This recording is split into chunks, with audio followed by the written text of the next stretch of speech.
All right. I think that we are live. How we doing, guys? Hope everyone is well.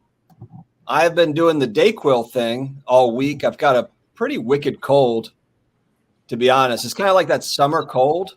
I don't know. I was around my sister a couple of weeks ago and her young kids, and I think they were all sniffly and runny nosed and all that. Not great. Not great. So I'm pretty sure that it's her fault, but here we are. All right, guys, we are back again. It's been a wild day of news, sports card news. We'll dive into that. I was kind of hoping that my co-host wouldn't be able to make it tonight, so we could just have some one-on-one time, just us. But it looks like, let's see, I don't know. He's joined the stream. Let's see what we've got. Okay, Woo! This looks like a child. We live? Oh man, I thought I could sneak off and get one more pee out before we start. So I think Brad's like a 12-year-old that has this is like his parents' house in Tampa. I don't even think he lives in LA. I think that's all just a front.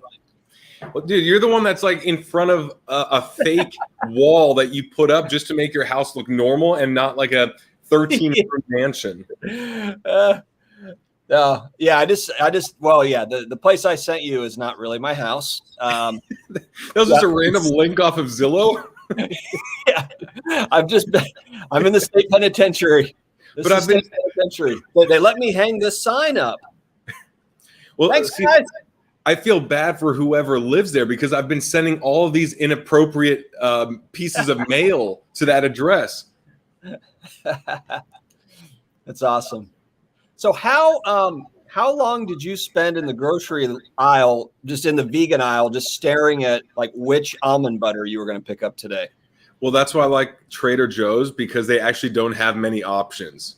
If I go to a normal grocery store here in LA, they'd be like salted organic, unsalted, natural, non-organic.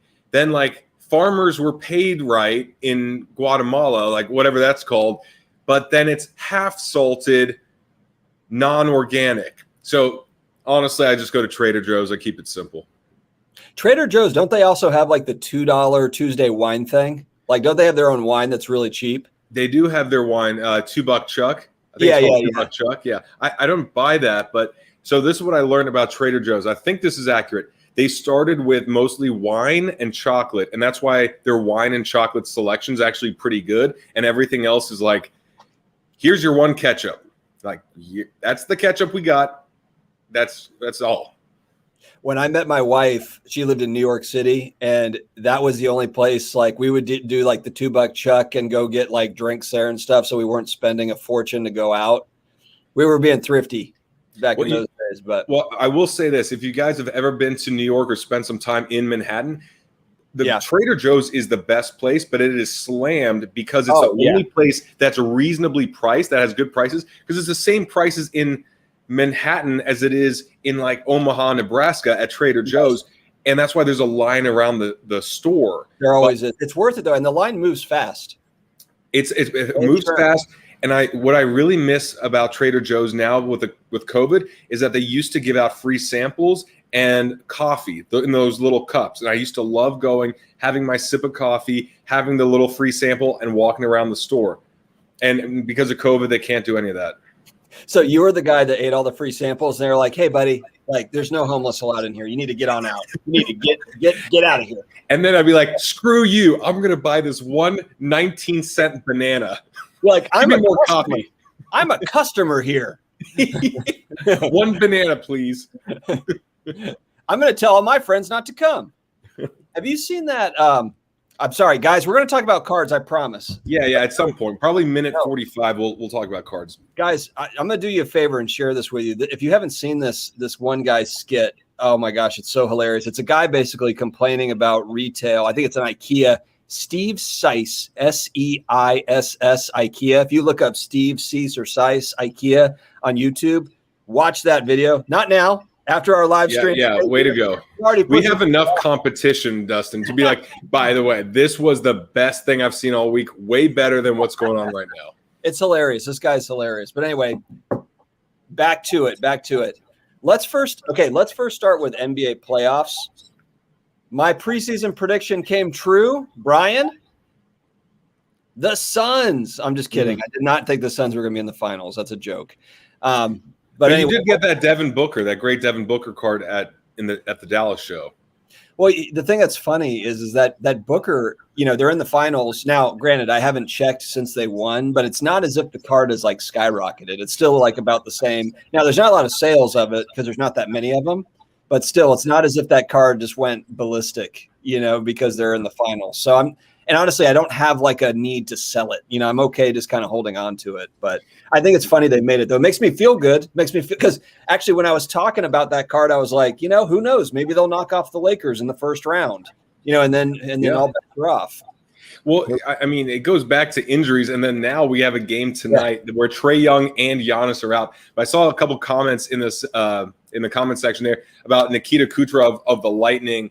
I was complaining that his PSA 10 was $500, which was a lot for a guy who isn't a household name in hockey. And where's he at? Yeah, Lapper 30s hockey card flips said that it's now at $900, which to me, a Young Guns rookie card of a player most people don't know about, especially outside of hockey, that's ridiculous. So maybe the hockey card market is a bit more volatile or a bit more passionate right now than the basketball market.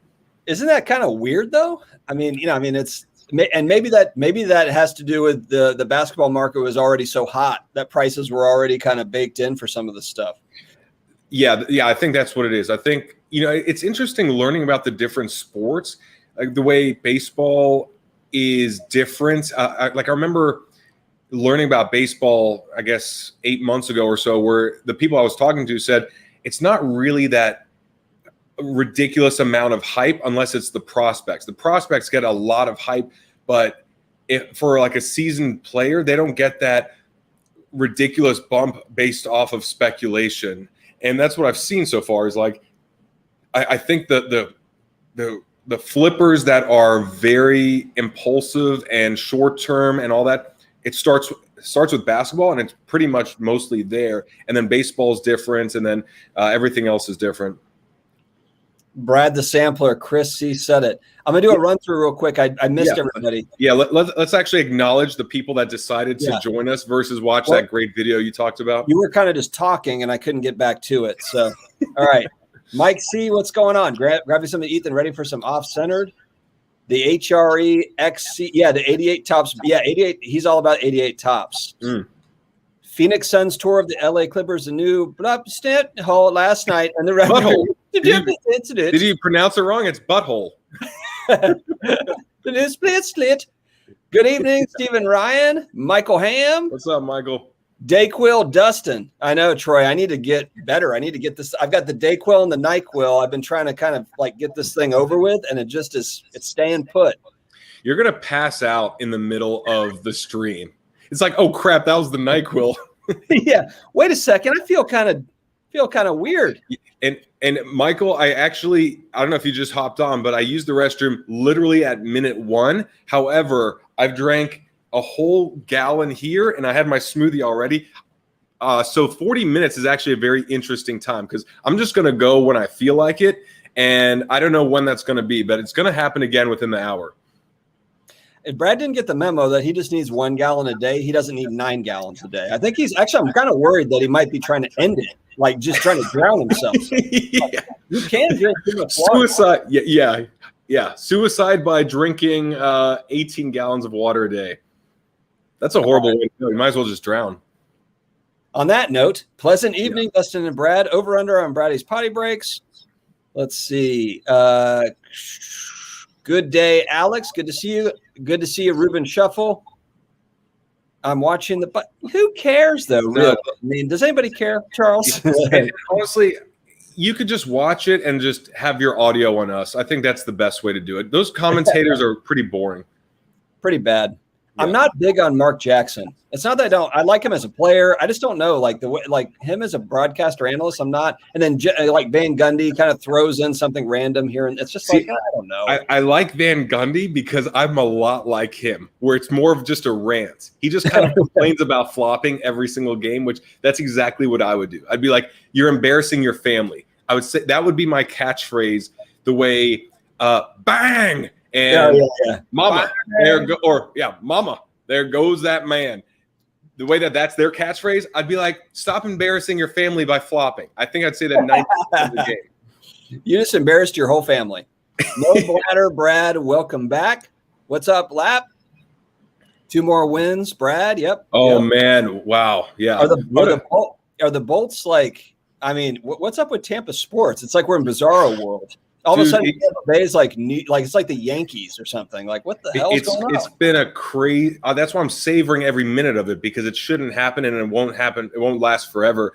But if you guys watched the hockey game last night, Blake Coleman in the second period dove and scored a goal with I think half a second or less left. And the second I saw that, I was like, people like basketball more than this? That's ridiculous, because that was such a beautiful goal. As time expires, and obviously I'm on a high from that. So hopefully they win 2 more. I'm going to go cookies and cream. Seemed East. Can you do both? Can you do a combination? I would go combination. Brad has been fasting for 3 days, so he'll take all of it. Yeah. Joy boy, LOL. I don't know if it's me or Brad, but probably Brad. Yeah, I think it's me this time. If it said soy cow, that'd be a bit different. Actually, Brad's the sponsor, the new sponsor of Brad's videos is going to be the comeback card catheter coming to you, everybody. Everything is just a setup. Everything's just a setup for a future sponsor. Samples back in October. There's so many. I think there's multiple Brian's. Yeah, Let me go down here. Nick P, how you doing? Oh yeah, Ben Carlos, what's up? What's up, Ben? What's up, United Steelworker? What's everyone doing with their rock cards? Yeah, we'll get into that. We will definitely dig into the PSA grading company bonanza. Don't you worry. Don't you worry. Coleman cards with the clutch goal. Yeah, it was Blake Coleman. It was Blake Coleman of the Lightning. Oh, okay. So it's a play on words. We call that a play on words, Dustin. I was trying to understand the words. Tenny cards. I don't follow baseball stuff. Oh, I've heard that guy's name so many times. I think he had 2 home runs the other day because I was just following the Yankees. Yeah, he's a pitch. He's like a power hitting pitcher, which is not. I think the last one was like Babe Ruth. See, I like the thing is, all I know about baseball is that pitchers are usually dreadful at batting, like embarrassingly bad.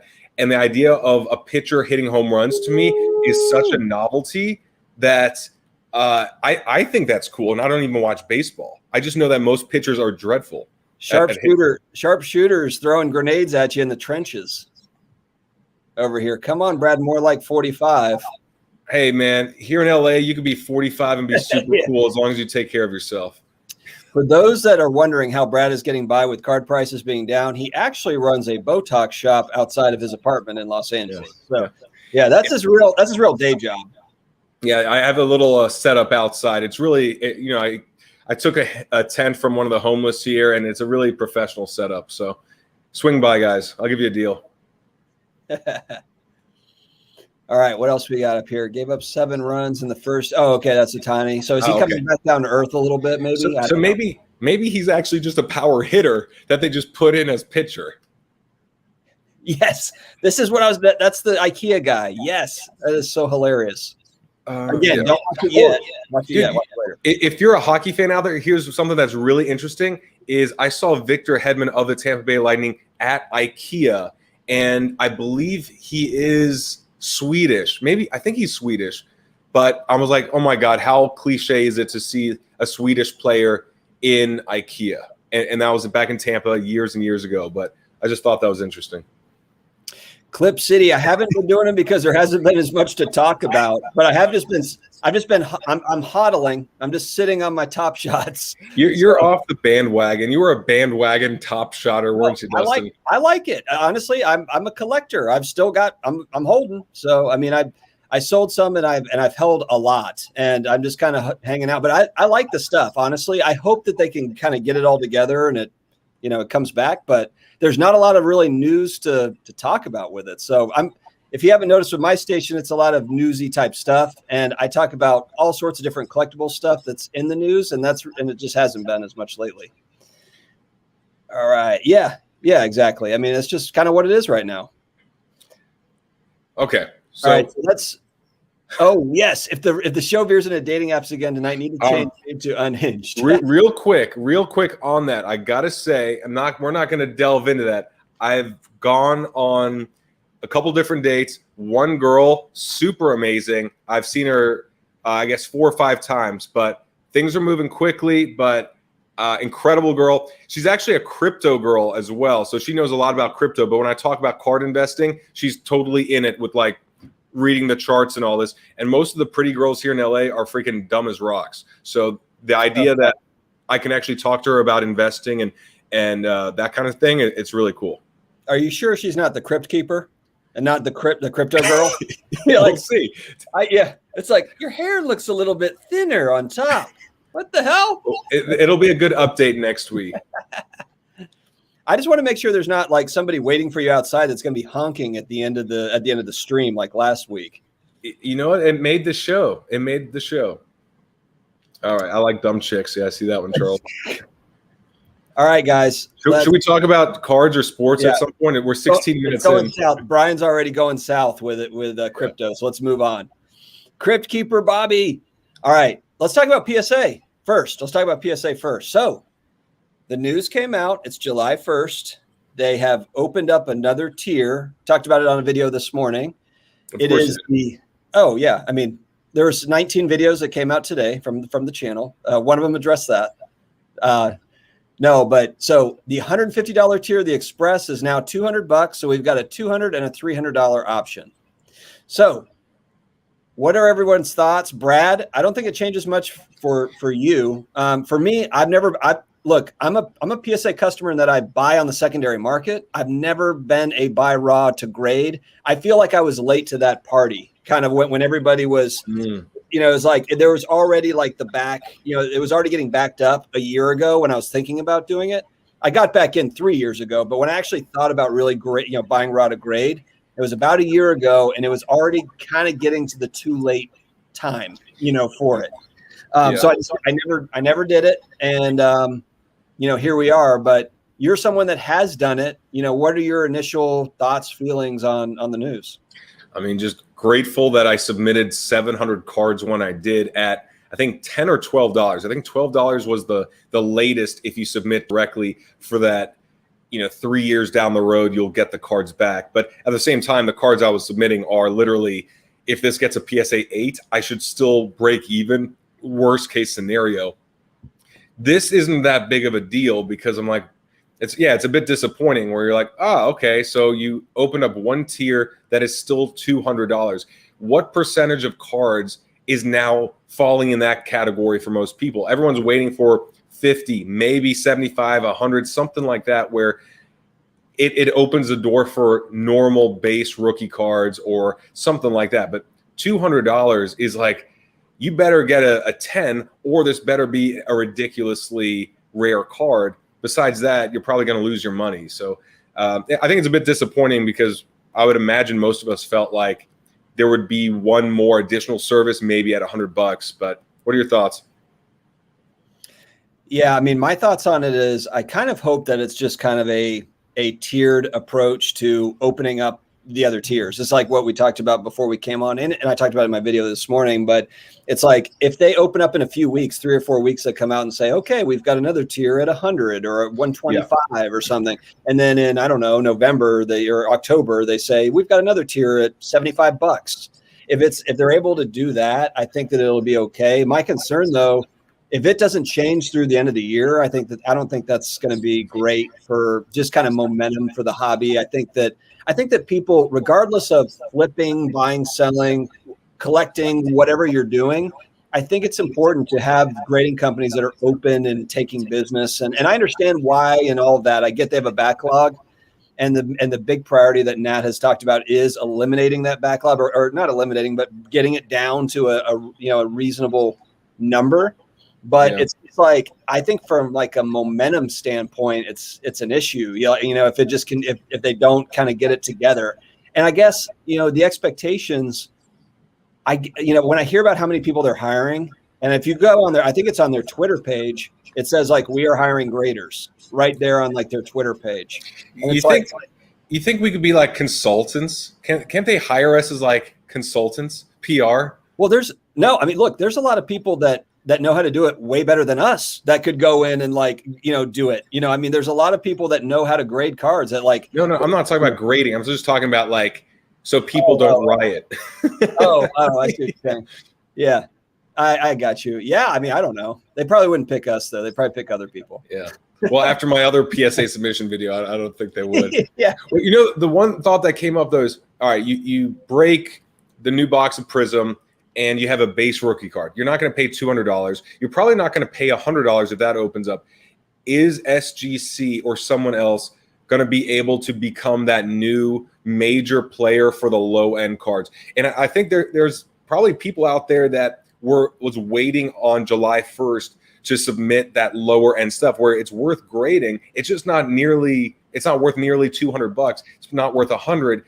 Is there another company where we'll look at and say, okay, this is an SGC 10 LaMelo Ball or Trevor Lawrence or someone where you're there's piles of those coming out and it becomes normal for those base rookie cards, which are more for the investor flipper rather than the collector. You know what I mean? Because right now, I don't even consider anything besides BGS 9.5, PSA 10, and PSA 9 for the majority of cards, just because I need to know that if I want to sell, there's going to be someone there. But maybe in 6 months or a year's time, an SGC 10 will be completely normal on these lower end cards.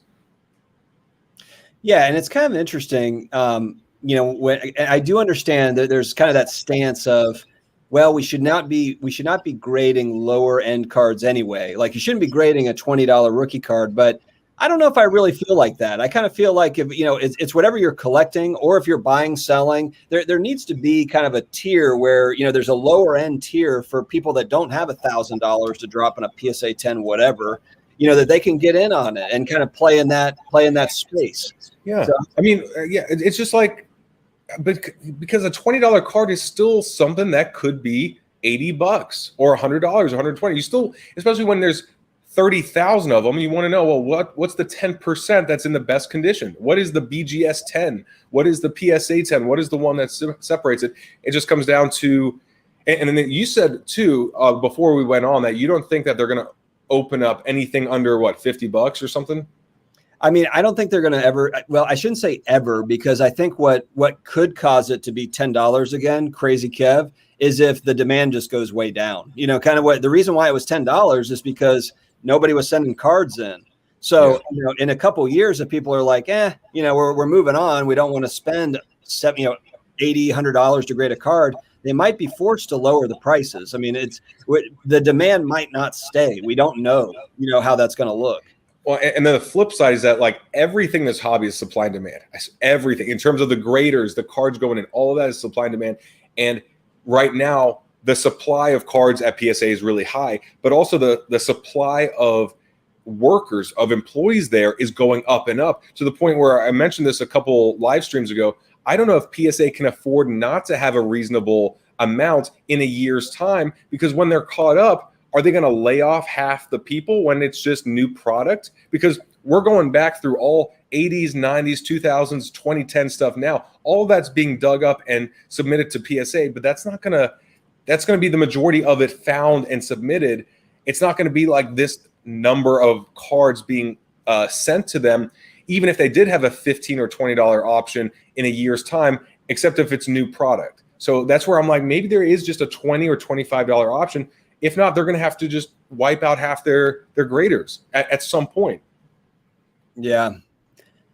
I mean, it's wild. I mean, I think that, look, I think part of it was 3 years ago, there just wasn't the same sort of demand. It was starting to pick up at that point, but you didn't have these sorts of weights. And especially you go back 5 years, 7 years, 8 years, I mean, they were, I think I remember there was someone in my comment section that was talking about how BGS would have guarantees, guaranteed 5 day. And it was back in 5 days or back in 7 days. They were able to do it very easily because they just didn't have the demand. Yeah, sure.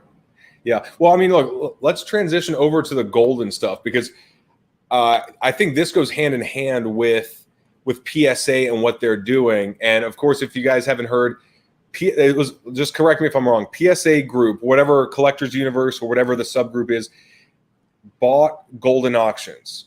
It's official today, or it was announced today, correct? Yeah, they bought what seems to be a majority stake, to where, and I thought that I had heard this before, where I think they had bought a minority stake, or they had kind of like, I thought that they were part of like the $40 million that Golden got in a previous, that was maybe a couple months back.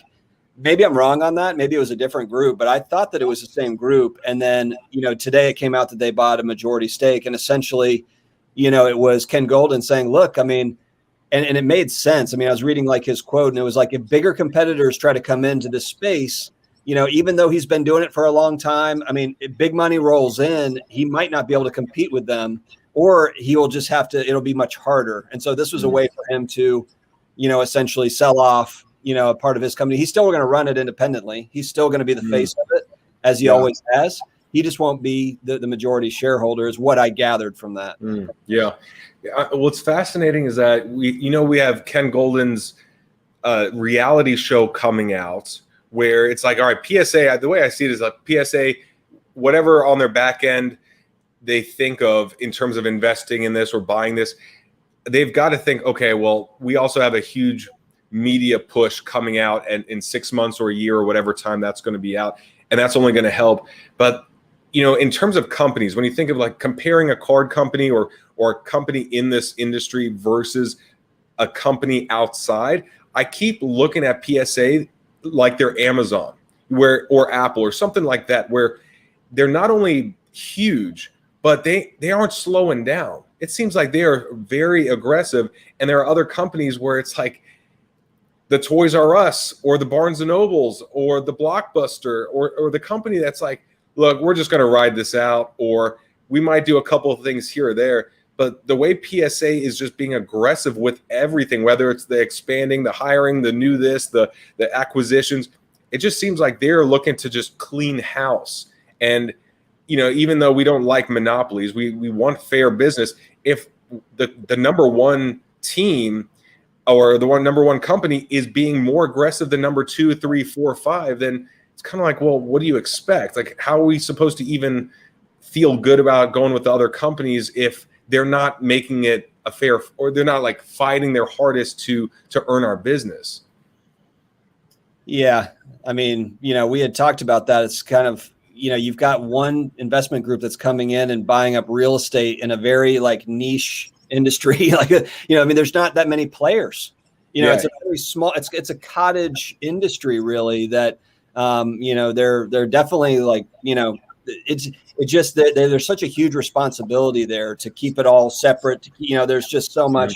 And I mean, we have to assume that they will do that until, like we talked about kind of before we came on, for credibility's sake, they've got to maintain it, or else, it's not going to be good. It's not going to be good. And honestly, it's like you could bring up the question, all right, are grades going to be different? Or could they be different because the cards could then go through Golden Auctions and they want to sell them for more? So the borderline card that could be a 9, could be a 10. If it's going through Golden Auctions, now it's a 10. I think these are very fair questions to ask and just think of, but I wouldn't ever assume that that's going to be the case, just because without credibility, without authenticity, this whole industry is just done.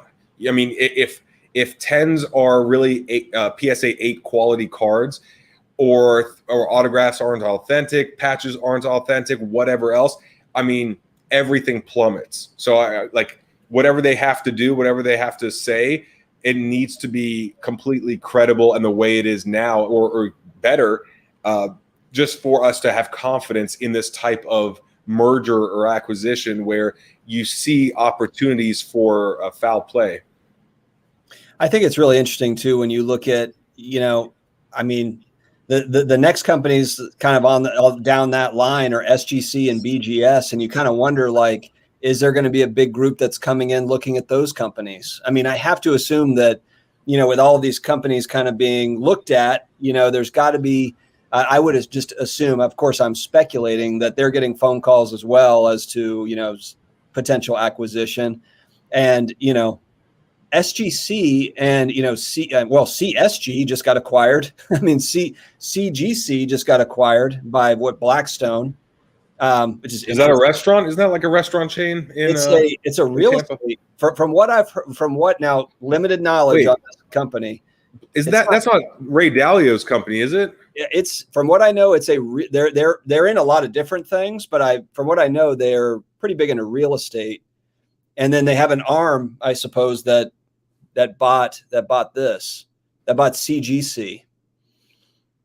Okay. If anybody knows in the comments too, feel free in the chat. If you have any more news on that CGC acquisition, I haven't dug into that as much, just kind of learning on it. But that's a huge company, and so maybe, I don't know, maybe. There's just a lot of chatter going around. There's big money kind of fishing around with these companies. And so that's why we're starting to see deals being made. I don't know. Okay. Yeah. Bridgewater is Ray Dalio's investment company. So you have Bridgewater, Blackstone. You have, hold. So it's like two words that form one. I wonder if that's like something in the investment world where that like creates trust or authority. So CNT says Jay-Z is part of the Blackstone group, not Dalio's deal. Gotcha. Jay-Z Blackstone. That's interesting. Jay-Z Blackstone bought CGC group today. Okay. Whew.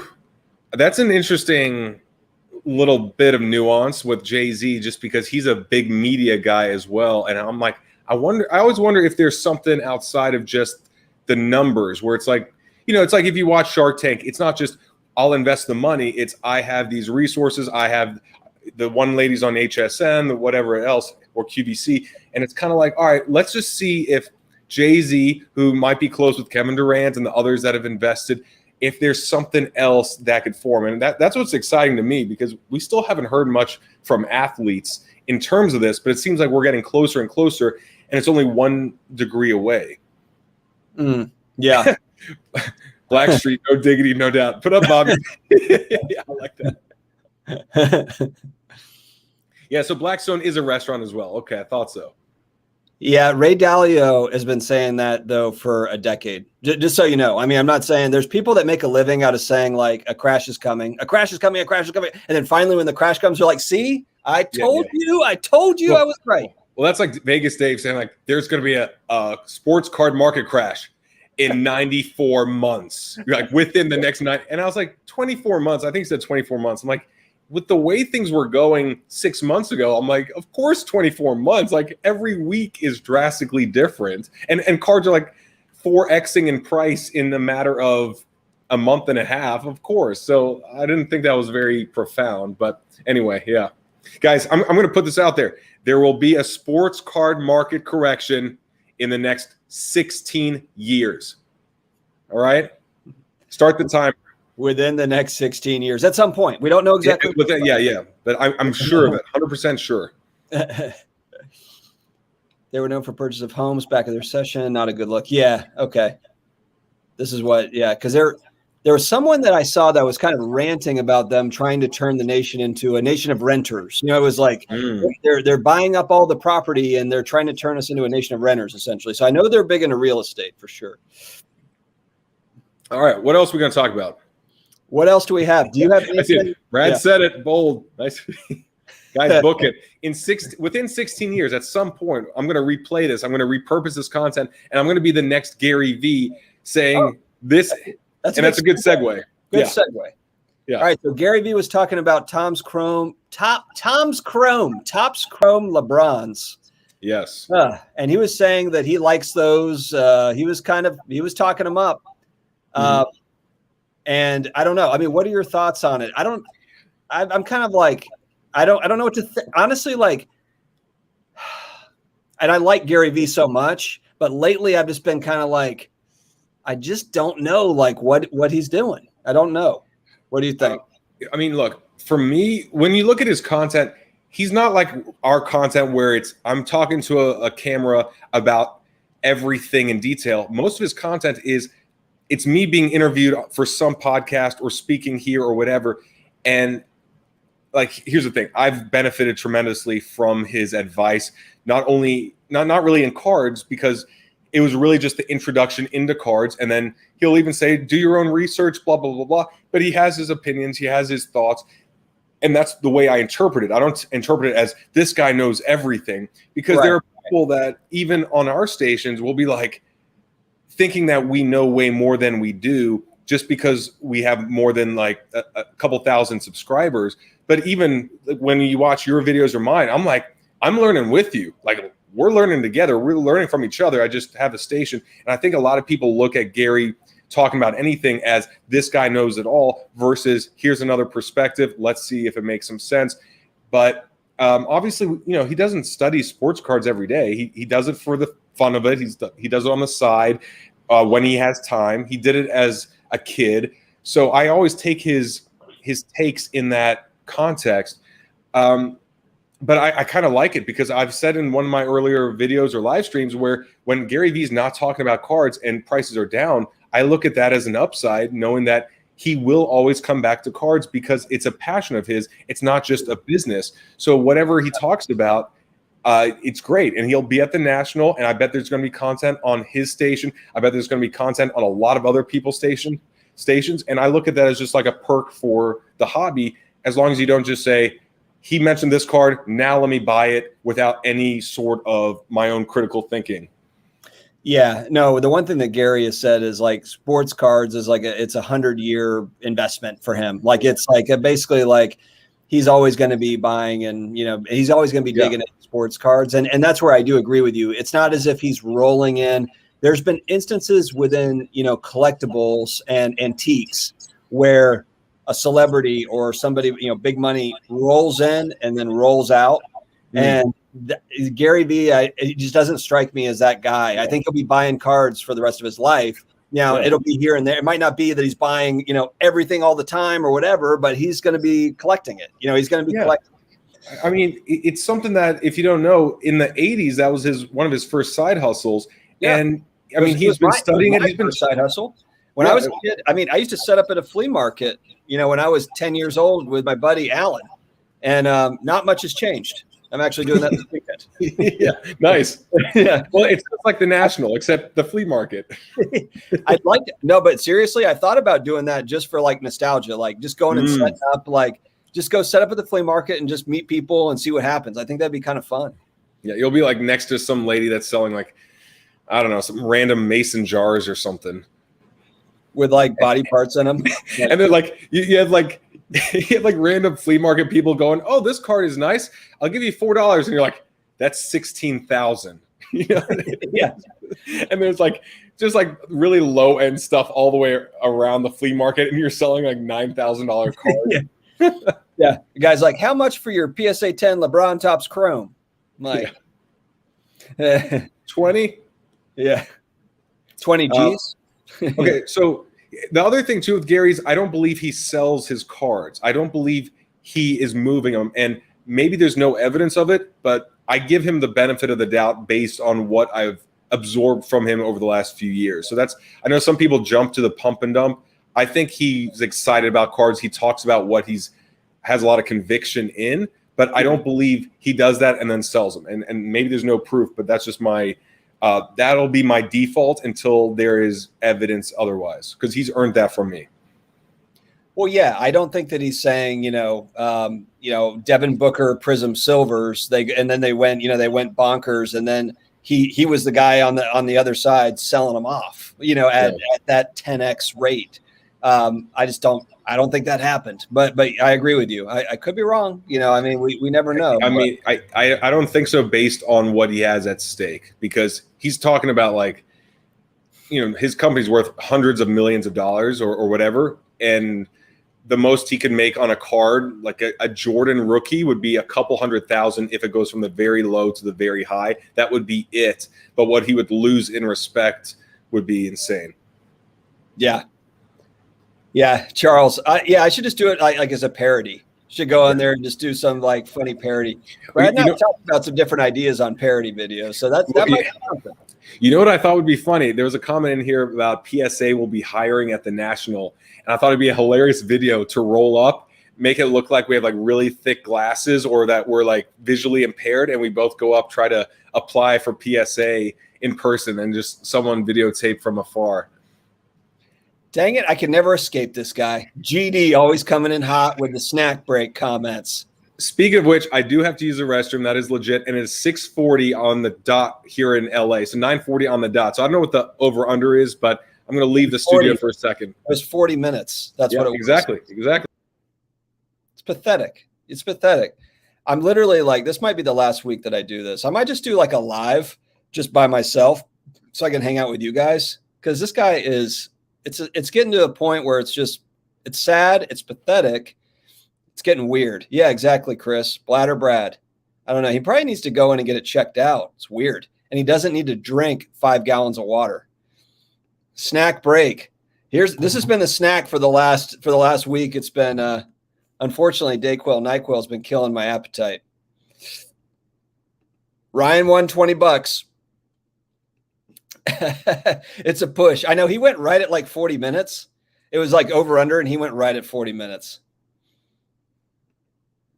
I agree, Joe. I agree. Now he didn't intentionally bring me in the loop, but I agree with you. It's just a stunt for attention. This guy will do anything for attention. It's sad. It's sad. I haven't gone to the bathroom in 3 days, Ben. You're right. I've been hanging on strong because I knew that I was going to have to be sitting here because he was going to take 9 breaks. I'm going to make a video on this, Shane. I'm going to kind of go through all the different Did you disconnect yourself? Yeah. I accidentally just left the entire studio. I can't. I literally can't. Yeah, I'm going to make a video breaking down like how much money I'm going to bring. I think I'm actually going to bring some cards as like trade or sale or whatever. I'm not going to bring some guys bring in like 50 cards. I'm not bringing 50 cards. I might pick out like 5, and then I'm going to lay out kind of my plan. And then I'm going to see if I can actually follow the plans. I'm kind of documenting my plan and if I actually follow it, and then my wife's reaction to the whole, the plan, and then if I followed it and her yelling at me and all that stuff. So it's going to be a fun time. Yeah, I was looking at the comments because that was a lot more entertaining.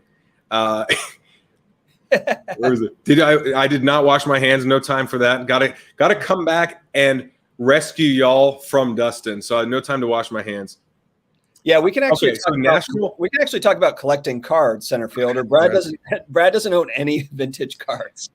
Yeah, I don't know. Maybe there'll be a point. I think. No, never mind. I don't think so. Brad's like, I'll buy a vintage card. What 1990 cards do you have? I mean, that's a long time ago, really. That's 30 years, 31 years. Oh yeah, I'm concerned. I'm concerned. You might need to get that tested.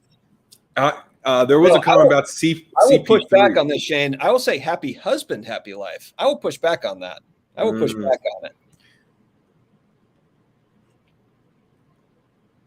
Okay, so what? National? I think we can talk about national in the next couple of weeks, especially right before. Anything change in terms of your plan, though? Yeah, I was telling Troy, I changed my game plan. I'm just going to bring 200,000 cash in a briefcase to the national. One overpriced Jordan Fleer, please. Yeah, I'll take your PSA 10 Jordan Fleer and I'll head home. Yeah, and just bring the mortgage of your house or however the deeds. Bring the deed to your house. That'll be perfect. Grumpy Card Guy, you already posted this. I saw this. Where's the ammo for Dustin against Brad? I didn't see that one come up. I only saw this one come up. DJ's on my side. Sorry. So I need some people. I need some unbelievable, man. And guys, again at the national week, guys at the national, while Dustin is going through all of his money in his man purse or whatever he brings around, we've got to just litter his back with notes. That's going to be the goals. How many different pieces of paper with messages can we stick on Dustin's back? I'd like to see more than 5 at one given time. You know what it's going to be? It's going to be a video of, it's going to be, I brought $200,000 cash to the national. And then the next video is going to be, I got robbed at the national. I've got 2 black eyes and I'm in the hospital. Well, I lost $200,000. Well, hold on. You told me a long time ago, towards the beginning, that you had a sponsor that was fake money. That was like a fake money sponsor. So yeah, a company had reached out to me and it was like a movie, like money that's used in the movies or something. Well, AKA Instagram. or whatever. Yeah, I don't know. And I was like, yeah, they're probably going to pay me in fake money. And I won't even know that it's fake. I'll be like, oh, they gave me like a great deal, to do the sponsorship. Yeah. Nah, I decided to pass on that one. But yeah. I think Otis is a bit more respectable than the fake money company. Technically, I can go to the dollar store and get one of those like kids toys, like the kids. I think they have like kids fake money. So I'll just do that. Yeah, the Dallas Booker purchase, although that card, it hasn't really moved a whole lot, which we were talking about. It's not like, it's not as if kind of they made it to the finals and the card has skyrocketed. I mean, and we were saying like the hockey card that you guys were talking about earlier, it has gone up, but maybe a lot of the basketball pricing was kind of already baked in already. I'm fine with it either way. I felt like, and honestly, like I got it at a price point where I was like, if it goes down, I'm okay with that. I can hold on to it. I'm okay with that. Well, I think it's just a bit disappointing that you nailed the right player, you got a great card, and yet you're not really rewarded now because of it, because every basketball card, period, modern, vintage, well, I don't know about vintage, but modern, and then not whatever is like past 1985, 1990 was pretty much super high, so there wasn't – everything was baked, period. So it kind of sucks that you picked the right one, and the best case scenario is that you didn't lose money on it. But then, as in, if you were to sell now, you might break even, maybe make something. But then, when it's off season, it'll probably go down a bit more. But even if the Suns win, right? Yeah. So that's why it was kind of a hold card for me anyway. If it skyrocketed, then I could move it, I guess. But it wasn't like in that plan. It didn't need to be. It didn't need to happen. But let that be a lesson too. Like player performance isn't always. Sometimes it's a small fraction of what the actual card prices are at, if it's already kind of baked in, that player performance, it's not like fantasy sports where it's like player performs, I win the fantasy sports league or whatever. It's it's not like that all the time. And it kind of sucks because I've been thinking about this a lot. If I look at my portfolio, which I have a lot of investments in there, I've been buying mostly football since January, and I've been getting in early. Like I was buying Dak Prescott in January, which is pretty early. I've been buying Kyler Murray in January. And literally, I guess I should be grateful that I bought in that early because it's similar prices as now. While a lot of people that bought February, March, April, basically all the way up to the draft and after the draft paid more. And then only now is it like about even. But it is a bit disappointing when the market has cooled off so much that you are buying 8 months before the season and it's still just at prices where the season, it's still at the same prices a month before. Rubber Side Down 2020. I'm on a 30-day hiatus leading up to the show. And actually I almost bought a card tonight and I have to remind myself, no toothpaste, no hot water in the shower, no sports cards for the next 30 days. So, I thought it was, I can't afford toothpaste or hot water because I've been spending money on sports cards. Yeah, it's all catching up now. The bills are starting to come in where, the electric bill, everything's going up. The lights are about to shut off.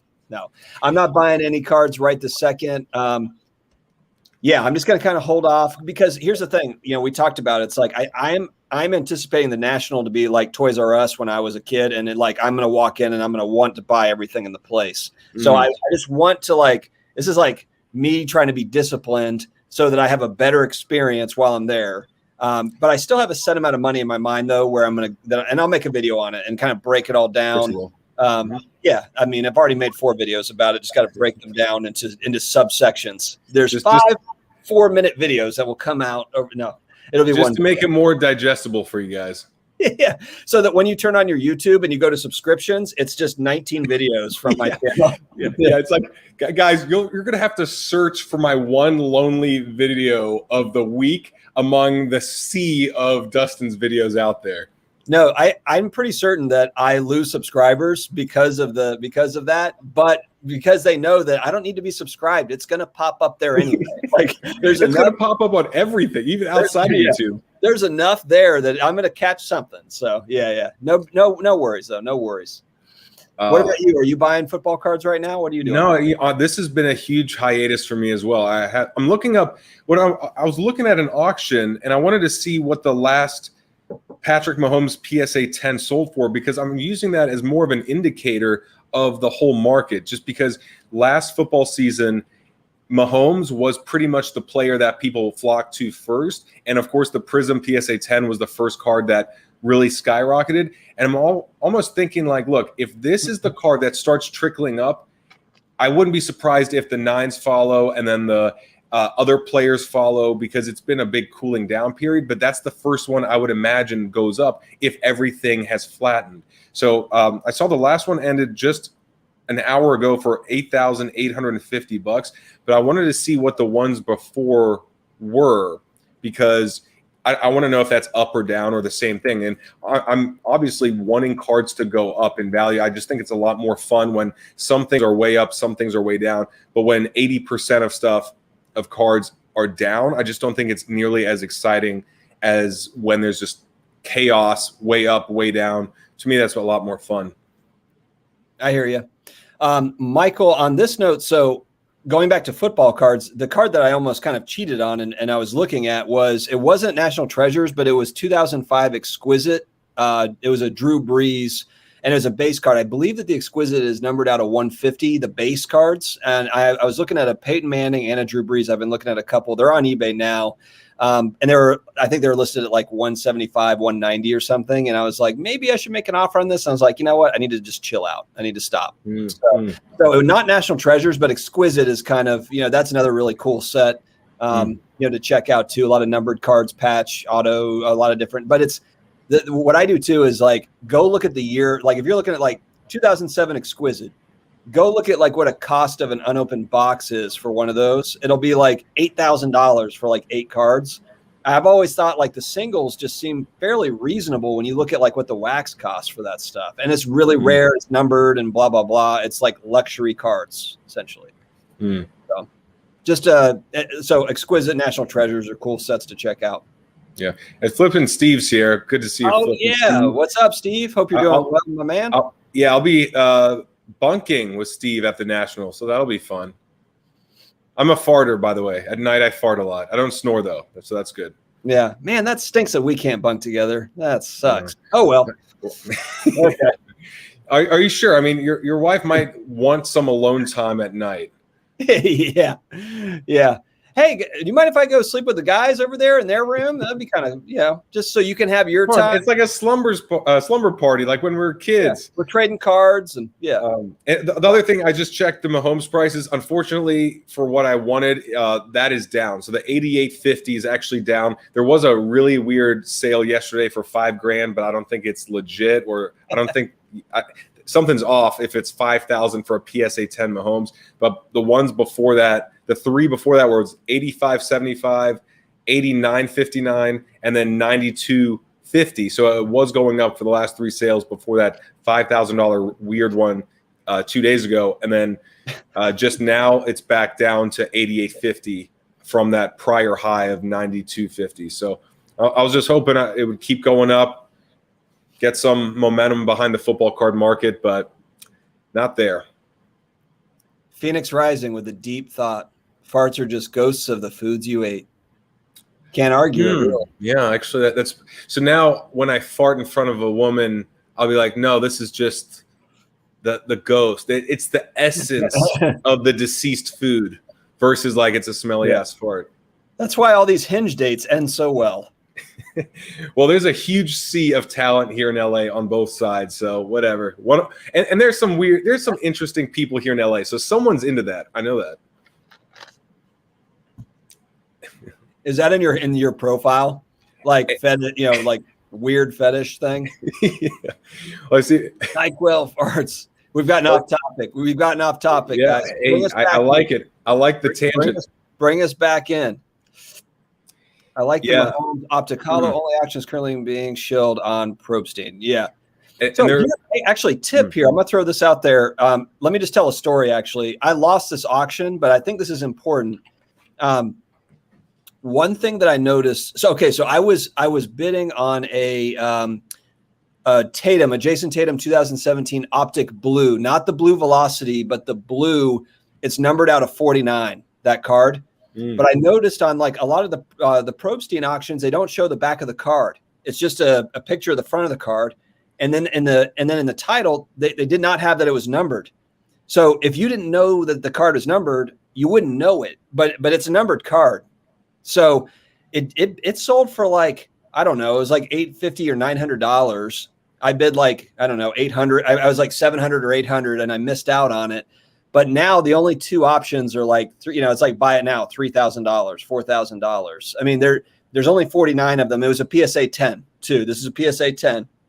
So, but that was something, if you know that a card is numbered and it's rare, maybe check out those Probsteins, unless, like you're saying here, Steve, obviously that's not a good look if it's an auction like that, but they're not all like that. They're not all, being shilled. So, but check that out though. Watch that, because that could be something where people don't realize that it's a numbered card and it's a numbered card.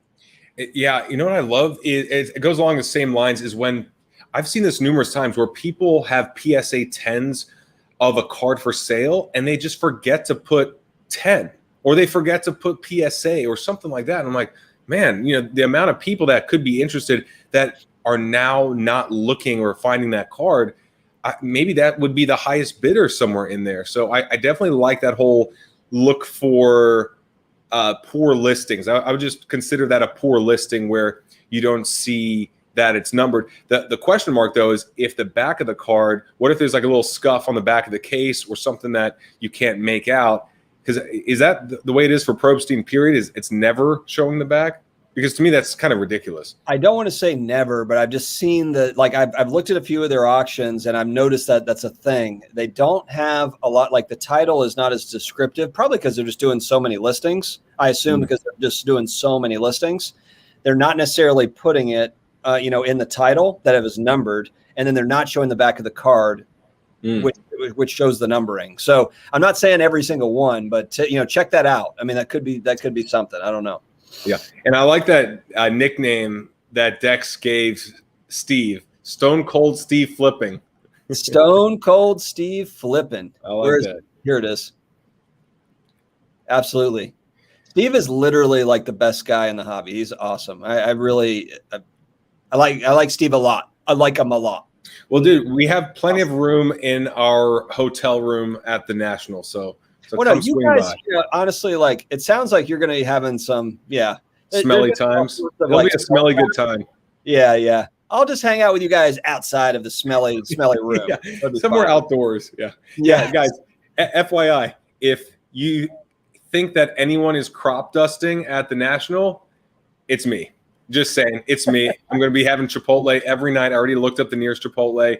Going to crush 2 double stuffed bowls for dinner every single night. It's going to process, come out of me the next day. So I apologize, but it's going to be me. Yeah, I'll skip that part.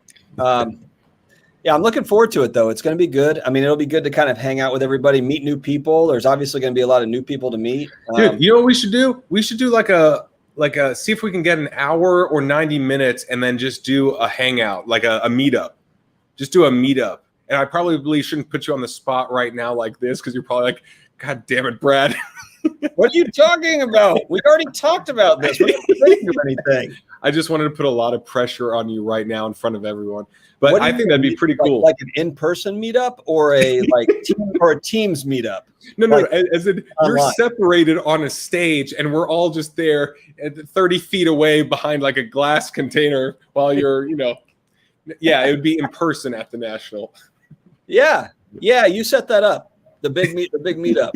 I'll be there. No, we will do something like that. We have to. I think that would be really fun. For sure. Yeah. What are you doing for the rest of the week other than, really like messing up dates and hanging out at the Whole Foods?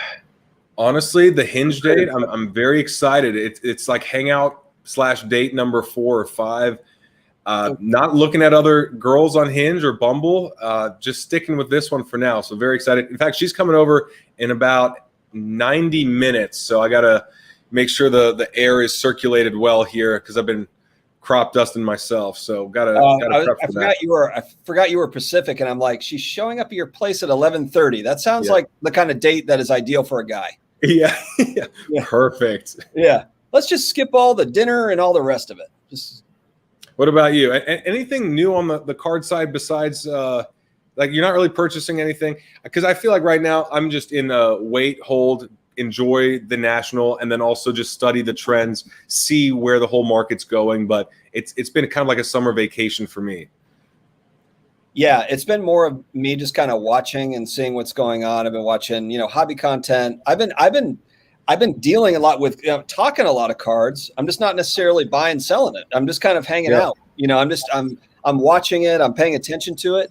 Following all the stuff. But as far as buying, selling, just kind of chilled. I'm chilled right now. Yeah. Kind of like what you said. I mean, look, it's like the pool's open, the neighborhood, community pool's open. I mean, there's other stuff I'm trying to get outside too, and hang out with the kids while they're out of school and blah blah blah.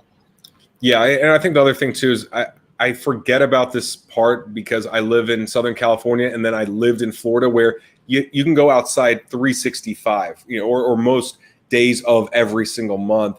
And I forget that so many people up north, Canada, Chicago, New York, these places, this is like prime time to do anything outside because it's not going to last forever. And then in September, October, you'll be forced to just do indoor activities. Well, it could still be bars. It could still be going to sporting events and anything else. But I would be milking the sun and anything outdoor right now as much as possible. I'm hoping that's part of it. What does that mean? Honestly, I'm going to be moving to more just like parody stuff. I'm having my wife do like weird stares at the show. Like, I'm just like staring at someone and they're like, I'll ask a dealer if they can just do it with me, just to do some weird stuff. Can you just go with the flow on this so I can video it real quick? Oh man, it's going to be a good time. I'm excited about that. What was I going to say? Crap. I had something and I lost it. Anything with slow in summer, hopefully it picks up, or just completely unrelated?